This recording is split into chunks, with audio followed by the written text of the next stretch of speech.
We've looked at these last 4 weeks, and again tonight, Yeshua and the people of his day. I've felt often as we did this that we bit off more than we should have or could have, but we've tried to pick up something from each of the different groups with which Jesus interacted. It's been very helpful to me to look at that Jewish context and discover Jesus didn't respond to every person the same.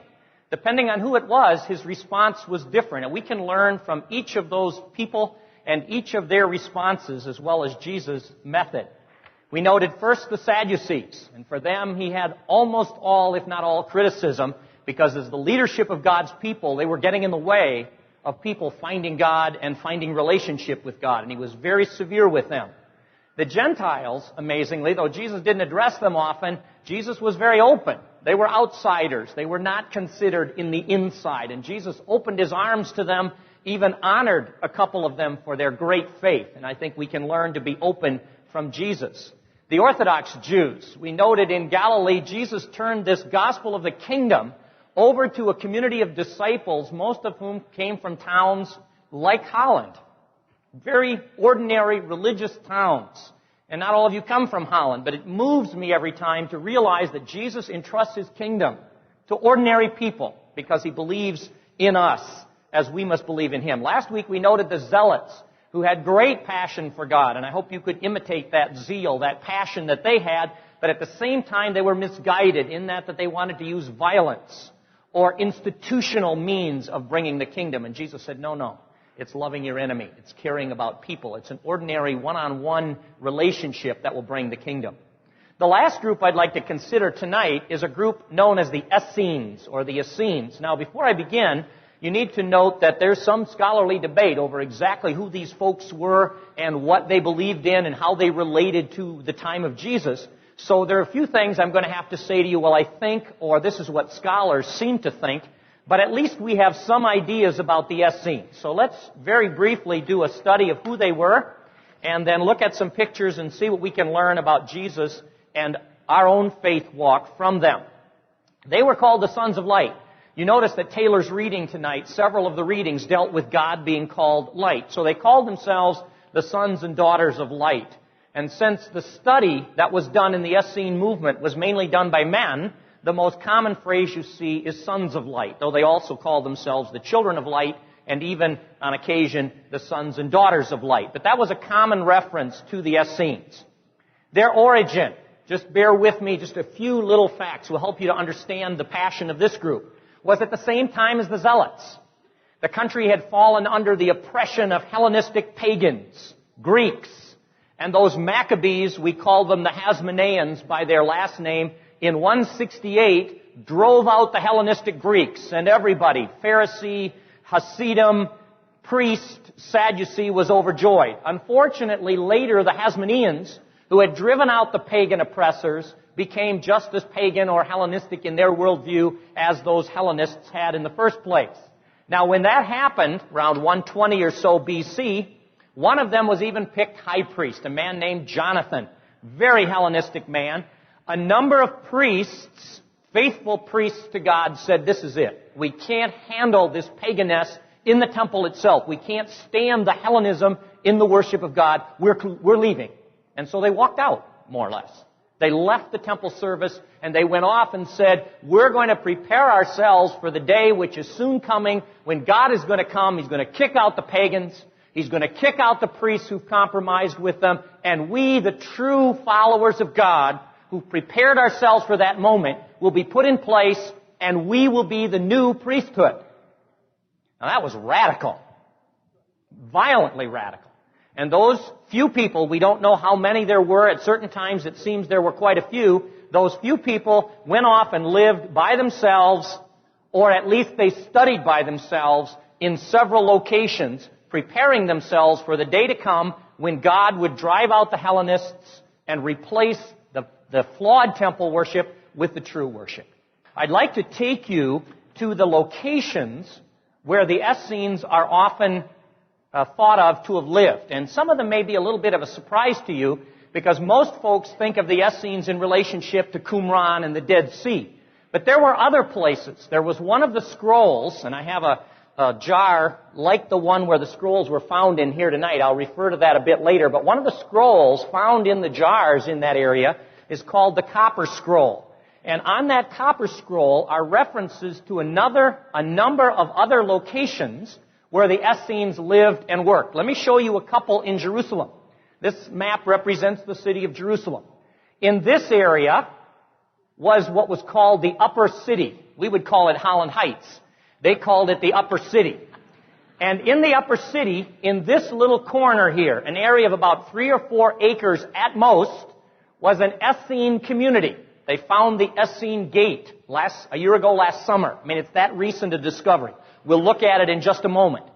On this side of the city of Jerusalem was the new city. It started here and went around the corner. The city was growing to the left. And so in this area right here, inside that new city, was a pool called the Pool of Bethesda. The Pool of Bethesda was apparently an Essene area. If the assumption is correct that these Essenes were mostly or mainly priests, then I think we can see a couple of Essene situations in the temple itself which directly or indirectly involve Jesus. So let's look at each of them. This is the part of the new city, right here. Goes around the corner this way. The temple is here. Now, in that section of the new city,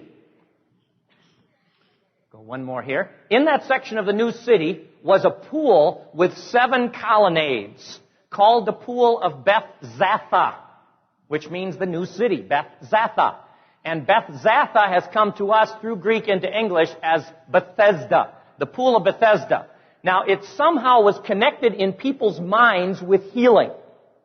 There was the idea that something about that pool could produce healing. In fact, you'll remember a story in the New Testament in which Jesus went to this pool, and there was a man lying there, who had been there for some time. And he said to Jesus, when the angel comes to stir up the water in the pool, I don't get in. And since the one who gets in first gets healed, I don't get healed. Jesus proceeded to heal the man, get up and walk. The man picked up his bed and went up to the temple and got in trouble for carrying his bed into the temple. Now, what does that have to do with Essenes? A couple of things. By the way, here you can see what's left of the pool. Today it's mostly gone. This wall was the dividing wall between the two halves of the pool. Here you can see part of it yet. The plaster is hanging on the edge. I see the stones. The pool was about 35 feet deep and altogether maybe the size of this church auditorium. So it was a very large pool. What does that have to do with the Essenes? Well, 2 things at least. One was the Essenes were the ones who more than anybody else talked about angels.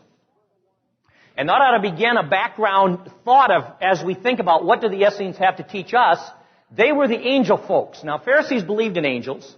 Herodians did not. Gentiles probably did not. Certainly the Sadducees did not. But the Essenes did. And the Bible has a lot of angelology in it in the New Testament. And scholars have wondered, is that related to the Essenes at all? Since the man said an angel stirs up the water, people have thought maybe that was an Essene man, since the pool was located in a section of the city that Essenes lived in. The other thing was, the Essenes, of course, did not think of the temple as being valid. And since the man picked up his bed, ran up into the temple carrying his bed, which anybody who thought the temple was valid would not have done, although Jesus told him to, some have also suggested maybe that man was Essene because that was his way of protesting the fact that the temple authority was inappropriate. I don't know, but it's at least possible. But let's continue. Here's a rather dark, unfortunately, outline of the temple. There are 2 courts. One here called the Court of the Women, and one here called the Inner Courts, or the Court of the Israelites and the Priests. I'd like to take you here first. And I think there's one Bible story that happens in this first court, which is related to the Essenes. The Essenes called themselves, in Hebrew, well, I'll give you the English translation, the devout. The devout, meaning the faithful. Everybody else is unfaithful. We're the faithful. They thought pretty highly of themselves, although they seem to have been humble people because they submitted to God. They called themselves the faithful, and they came to the temple in Jerusalem, believe it or not, even though they didn't think it was a valid temple authority, because when they were there, they waited for, and here are two phrases that'll strike you if you're a Bible student. They waited for the consolation of Israel and for the redemption of Jerusalem. Now those are odd phrases, because the Old Testament doesn't really talk about those. But the consolation of Israel and the redemption of Jerusalem. That's what the Essenes waited for. Now the Bible says when Jesus was very young, a baby, his mother Mary brought him up to the temple to dedicate him to God as the Torah commanded. As she came into this court, because the women went to this corner of the temple right here to make their baby dedications, she met two people, both old. A man named Shimon, we say Simeon, and a woman named Hannah, we say Anna. Simeon is called one of the devout. Does that mean he was an Essene? It could. And he was waiting for the consolation of Israel. That make him an Essene? No, but he sure sounds like one. Anna is said to be in Jerusalem waiting for the redemption of Jerusalem. Does that make Anna an Essene? No, but she sure sounds like one.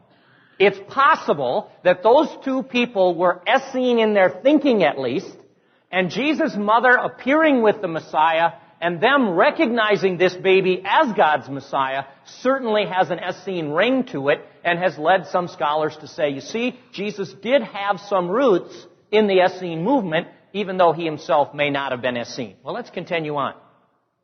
There's another biblical event that seems to be somehow at least indirectly related to the Essenes. Here's a cutaway drawing of the temple itself. Every day, after the morning sacrifice, a priest chosen by lot would go into the temple to the holy place, stand in front of the veil which led to the Holy of Holies, which was dark and empty in here. The presence of God dwelled in there, they believed. And he would stand in front of the altar of incense and offer the prayer for Israel. Now, we happen to know one old priest that was picked to do that. His name was Zechariah. Was he an Essene?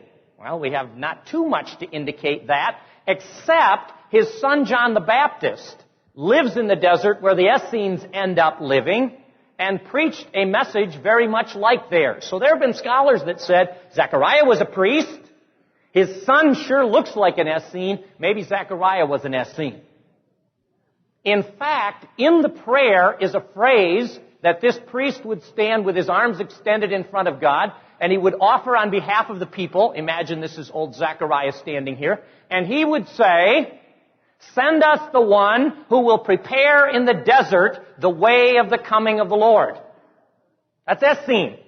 They went out to the desert, we'll see it in a minute, to prepare God's way. And that priest would pray that prayer.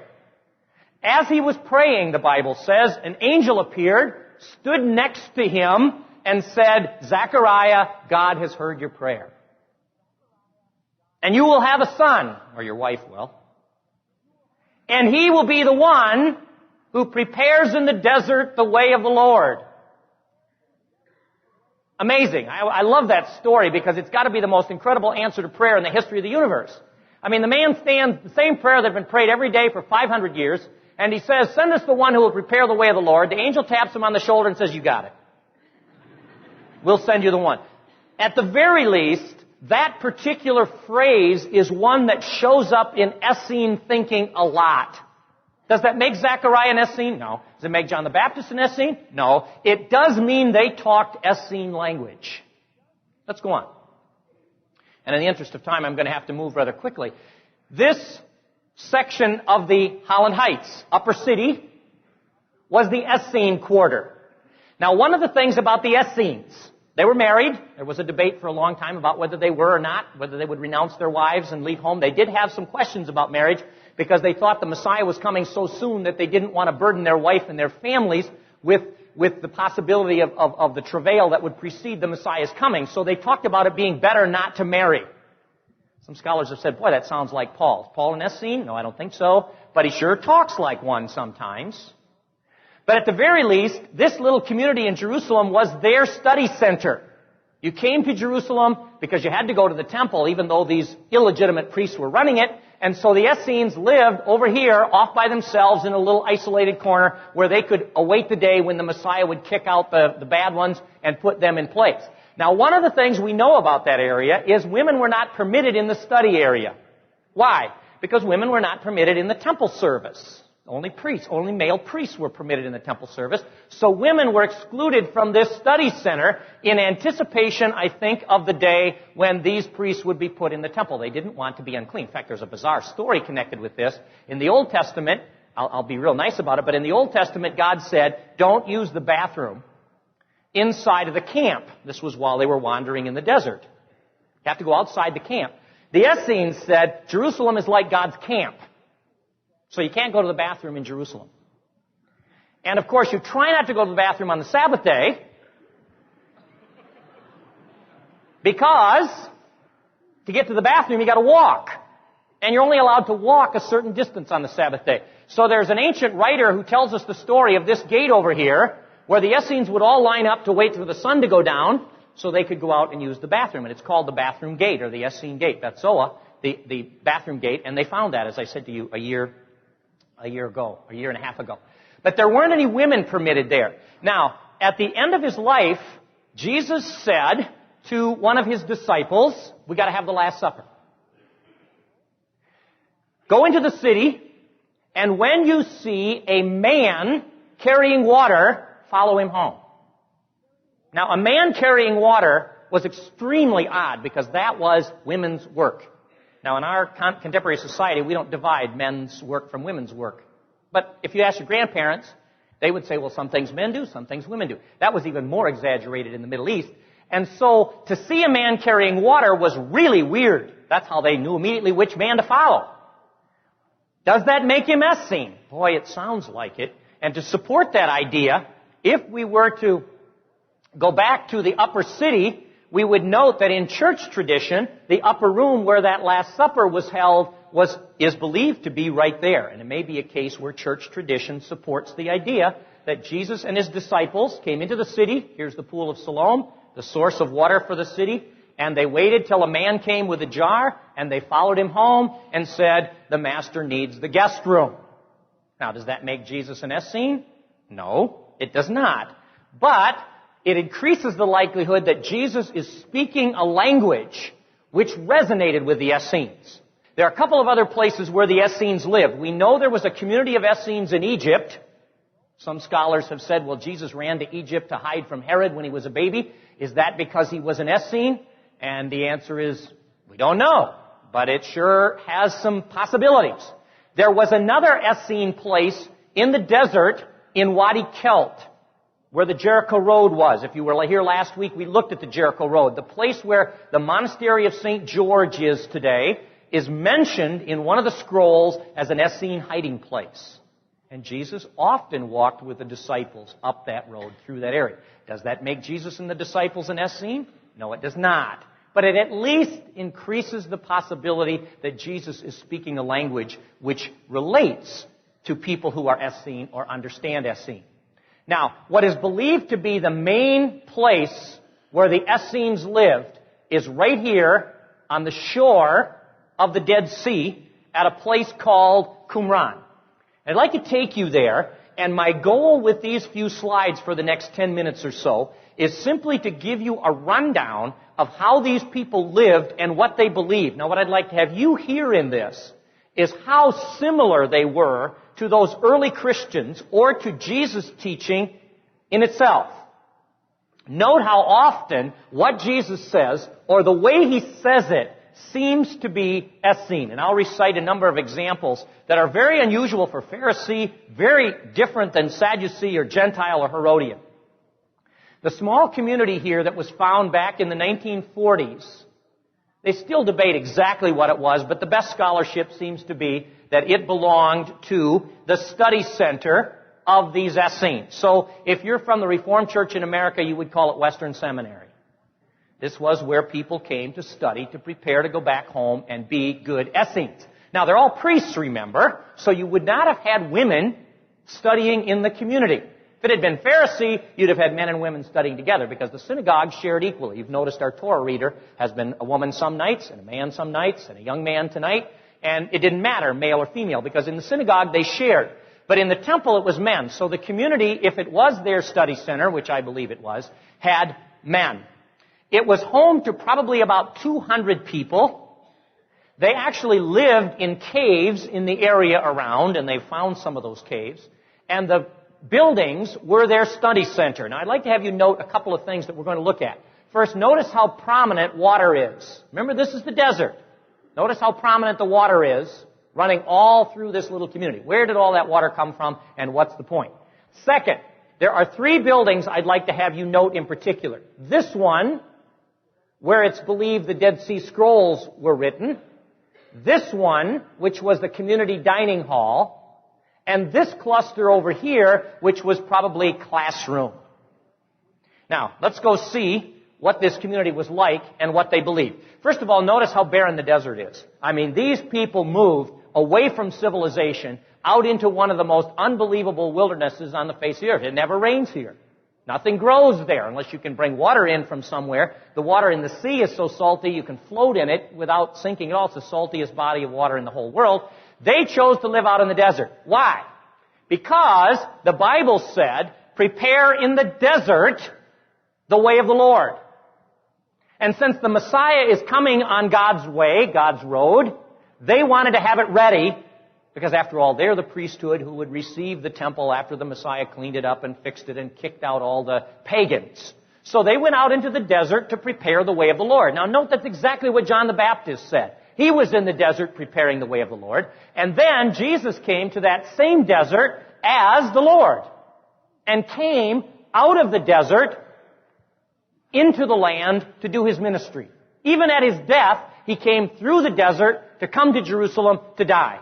That doesn't make Him an Essene, nor John, but boy, he's speaking a language that those Essenes had made familiar to the people of their day. Let's look at some of the rooms. Here's one of the classrooms. Not much compared to what I have over at Holland Christian, or some of you have in college or seminary or school here in town, wherever you go, but a classroom nevertheless. Now, the members of the Essene community would come together, all men. They would spend a time up to 2 years being prepared to come into the group. First, they would be taught for 2 years, and they studied mainly the Torah and the commentaries that had been written about the Torah by Essene writers. And they would study this extensively. Why the Torah? Because the Torah describes what the priests are supposed to do, after all, and they were preparing to be priests. Now, some of the things they studied would amaze you. For example, the metaphor of light and darkness is mentioned very frequently. God is the light. Everyone else does the works of darkness. God is the light of the world. God is the pillar of light. Sounds a lot like Jesus, who went to the temple and said, I am the light of the world. If you're not in my light, you're in darkness. Boy, that sounds Essene. At least they help to understand it. The Essenes talked about a strange man in the Old Testament named Melchizedek. We say Melchizedek. It's the only place outside of the Bible that name is ever mentioned. But they believe they were priests after the order of Melchizedek. Jesus was called in the book of Hebrews a priest after the order of Melchizedek. They called the devil Belial. The only other place you can ever find that word referred to the devil is in the New Testament. They talked about the righteous being justified by faith. They talked about the poor in spirit. Blessed are the poor in spirit. Blessed are those who are persecuted for righteousness' sake. That's Essene talk. They talked about the Messiah being the Son of the Most High and the Son of the Most High God. Now, I'm not saying Jesus was an Essene because you hear those words coming out of Jesus' lips. I'm saying these people were teaching theology that's identical or very close to what Jesus was teaching. One of the things that incensed them was that rotten, wicked priesthood had allowed the animal market to move out of the royal stoa, you remember from a couple of weeks ago, and into the temple courts. In fact, an Essene apparently, at least if ancient sources are to be believed, shortly before the time of Jesus, drove a flock of sheep up into the temple and jumped up on a crate and said, my Father's house will be called a house of prayer for all the nations, quoting Jeremiah. But you've turned it into a market. Words very similar to Jesus' words when he drove the buyers and sellers out of the temple market because of their buying and selling, and I think because they took away the worship place of the Gentiles. Another room in this particular complex was the dining hall, large enough for probably 80 to 100 people to have a meal. What's unusual about the meal is that the Essene community celebrated what they called a messianic banquet, where they broke bread and passed the cup. Why?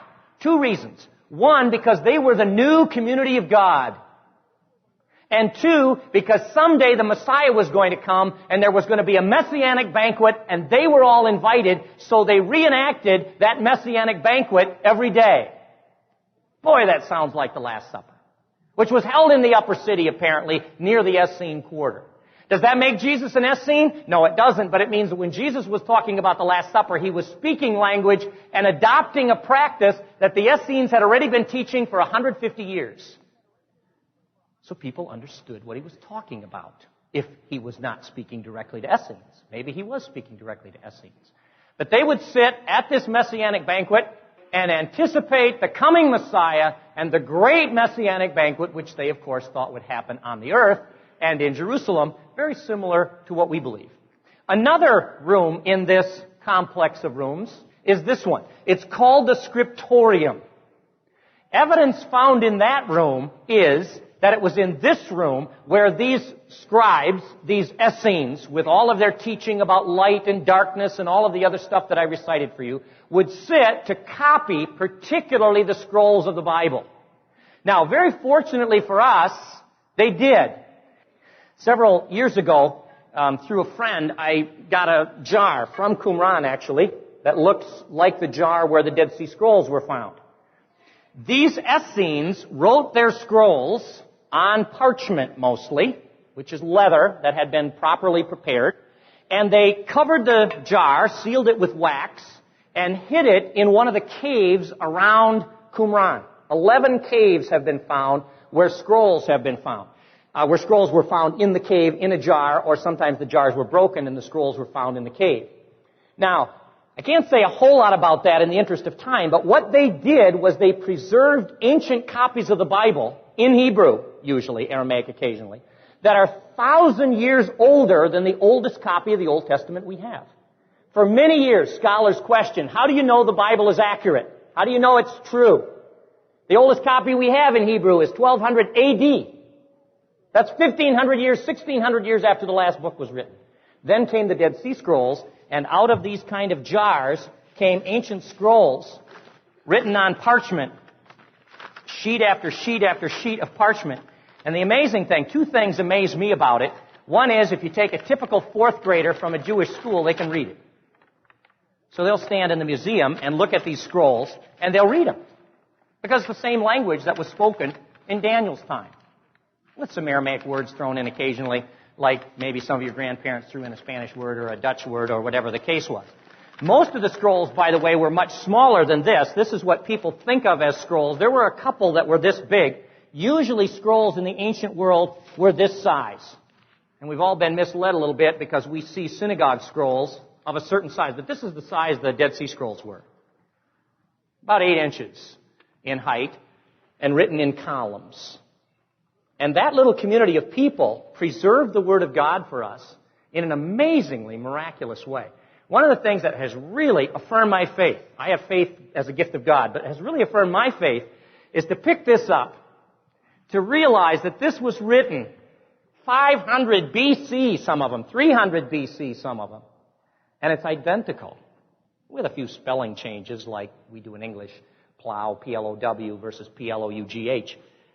It's the same.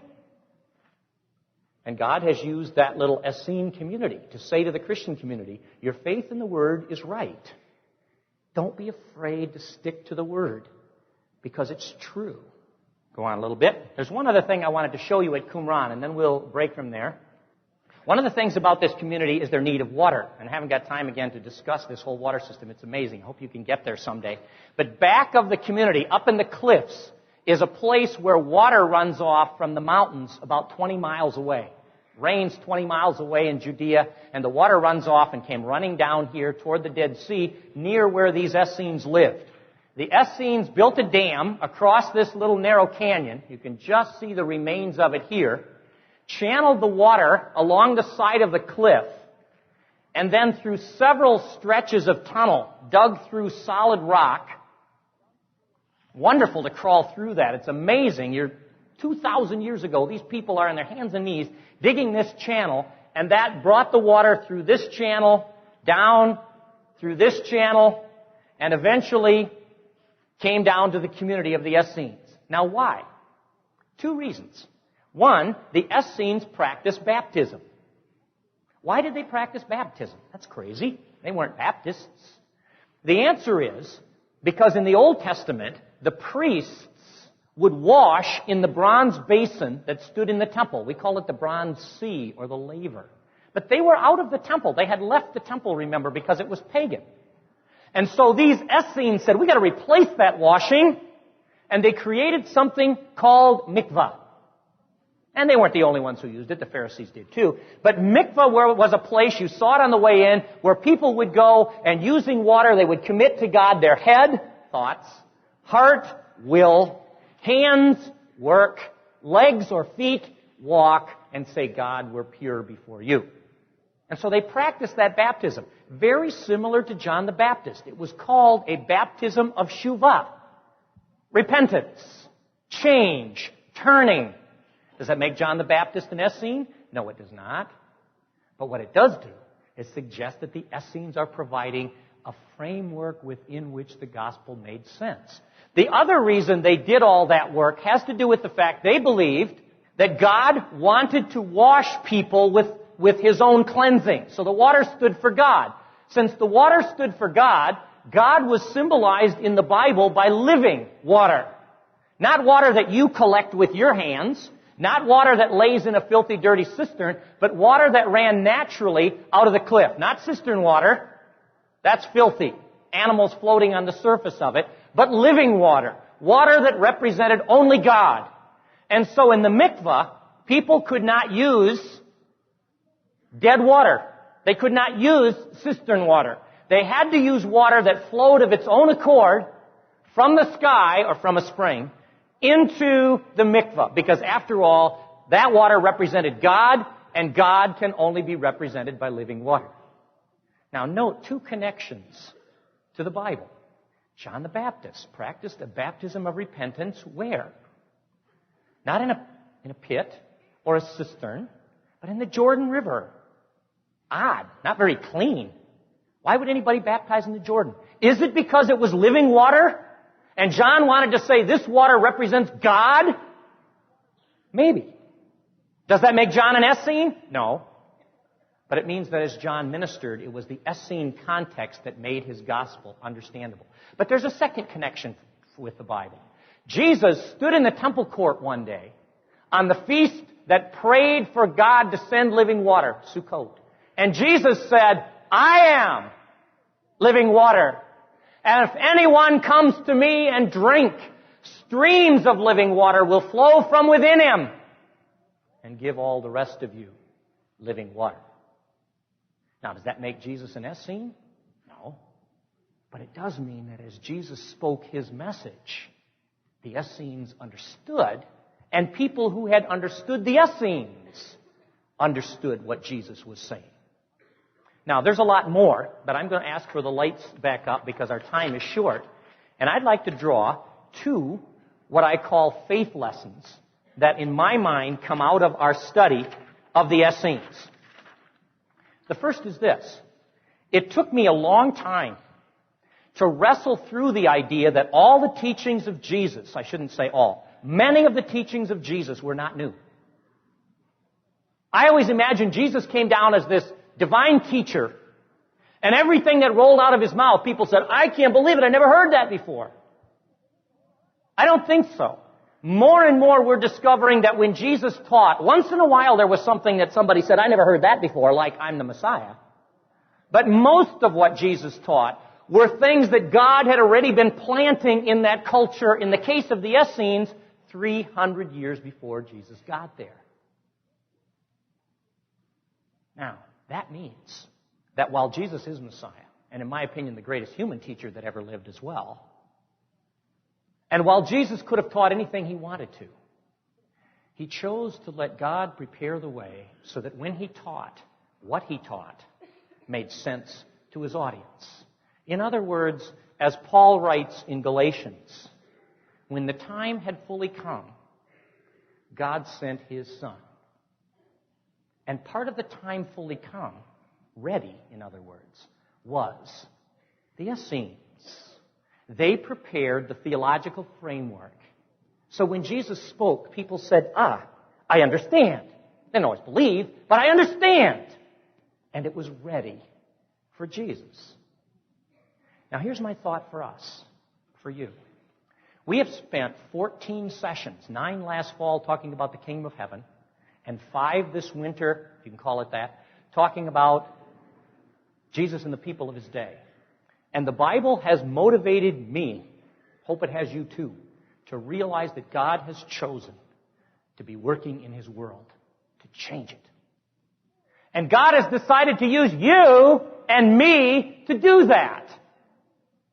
That's profound to me. Why doesn't God snap His divine fingers? Why doesn't God go like this and fix it? God says, no, I love you. You are my people in my kingdom if you follow Yeshua Jesus. I want you to be out there and to reclaim for me my world. And here's my thought from the Essenes. If that's true, then Jesus has a mission for every one of you. A big mission. Big in the sense that it is the kingdom of Jesus. And if He's got a mission for you, then He's got everything prepared before you get there. One of the things that for years stood in my way of really allowing myself to be in God's hands, not that I do it so well all the time now, but one of the barriers was this feeling of, how do I know that it'll happen? People, you don't have to worry about it. If God put that kind of thought into putting the Essenes in place so everybody would understand what Jesus and the disciples were teaching, don't you think if He sent you out to minister to somebody this week that that's ready? That you've got the right words to say, you've got the right experiences to draw on, that person's been prepared for what you have to say. People, whatever it is God calls you to, He's already out there and He's got the soil ready. And none of us will stand in front of God someday and say, well, God, we went to do what you said, but it just wasn't the time. If we're willing. Look at us. Look at how many people are here. Jesus changed the whole world with 11. And not even 11 such hot folks. Always. Think of it. Can you imagine? And you say, well, I'm not John, I'm not Peter. Why aren't you? Same Jesus. Same Spirit. And the same preparation. Let me just share. Went to Israel the first time. It was a gift from somebody. I didn't really even want to go. Started studying at yeshiva because a staff member in the church where I was in New Jersey said, you've got to go there. And I said, you've got to be kidding me. Yeshiva, that's Orthodox Jewish people. I'm not Jewish. I'm not Orthodox. Well, I'm Orthodox in my faith. I went and studied there. I moved to Holland, Michigan. And I was told officially by the school where I was taking a job that was going to be the end of the Israel trips, at least on school time. I'd never met Dr. Dobson. I'd never visited Focus on the Family. Now I'm no hero. But God was putting little things. You want to hear something crazy? I took 12 years of trumpet lessons.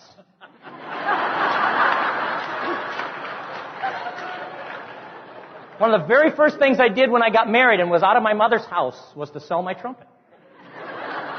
I didn't like trumpet. Look, a lot of you can't do this. Not that that's... God has been putting things in place in my life. I can take no credit for where I am tonight. That's why when you thanked me at the beginning, I feel so humbled because I could never have gotten here. I want you to leave this place with a passion for a mission and a firm conviction that whatever it is God brings you to this week, if you'll follow through faithfully, He's got it ready, like He had the Essenes in place. My second thought comes from the one verse in the New Testament that I believe does refer to the Essenes. Jesus is talking to his audience, and he says to them,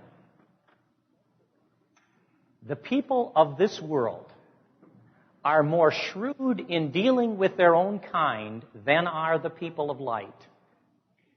I tell you, use worldly wealth. I think you could also translate that, use human accomplishment to gain friends for yourselves, so that when it is gone, you will be welcomed into eternal dwellings. Without getting into the theology of that, Jesus was saying, those Essenes, I think, go off and live in the desert. They won't buy or sell from anyone who isn't an Essene. They isolated themselves in a nice little corner. And there they sit. And folks, the people of this world, the unbelievers, are smarter than those Essenes, because they get out there and interact with the world where they can make a difference. And there are those Essenes whom God put in place to prepare for the coming of the Messiah. And what are they doing? They're sitting in that little community out there in the desert doing nothing. And that scares me, because I read into this people of the light, the people of Holland, Michigan. Here we are. What a nice little community. All the churches. All the religious opportunities. And I wonder if Jesus looks down at us sometimes and says, you people of the light, you're so foolish. Why do you isolate yourselves in a little town? Why do you close out the rest of the world? Why do you just go to your little church and close the door and let the rest of the world go to hell? Don't you realize I put you in your world to make a difference? You can't sit in these little tight-knit communities. It hurts me when I find out that people sent their kids to Christian school to get away from. That's not why we have Christian school. Christian school is to prepare people by exposing them to, so that they can make a difference. It hurts me when people use their church to close the doors and say, boy, isn't this nice in our little community? Everybody else out there is wicked and sinful. Here we sit. The people of the light are dumber than the pagans, because the pagans understand that if you really want to get involved and make a difference, you got to be out there. People, don't use your town to hide from the chance to make a difference for Jesus. Don't use your church to shut out sin so that you don't have to deal with it. Don't use your family to close out the paganness around us. God put us in the world as people of the light. And it seems to me, I'll be, again, from my heart, one of the things that I hesitated about coming to Holland. I lived in New Jersey. We could see New York City out of my daughter's bedroom window. And it always struck me that there was something powerful about Christians living in the context of people that desperately needed to hear the gospel. And I came to Holland, and I looked at all the people like you. And if you don't live in Holland, you know what I mean. We have it everywhere. But I looked and I thought, oh, these people have no idea. I had kids in my class in New Jersey who had to sweep the crack vials off their sidewalk before they came to school in the morning. And when I came here, I thought, this community, you have so much. We're not without problems, of course, but you have so much. We're going to keep it here. We're all going to come here to Christ Memorial and praise God together. And that's where it ends. Or is this the beginning, where those doors swing open and we come out of here like sheep out of a sheepfold, first thing in the morning? And I think that's why Jesus said, people of the light, their theology's all right. But they aren't very wise. Because they're hiding. Before God, I challenge you. I challenge the students here. Don't grow up in Holland, marry in Holland, live in Holland, and die in Holland, if that means you're not willing to reach out to the world we live in. May God turn us into people of the light.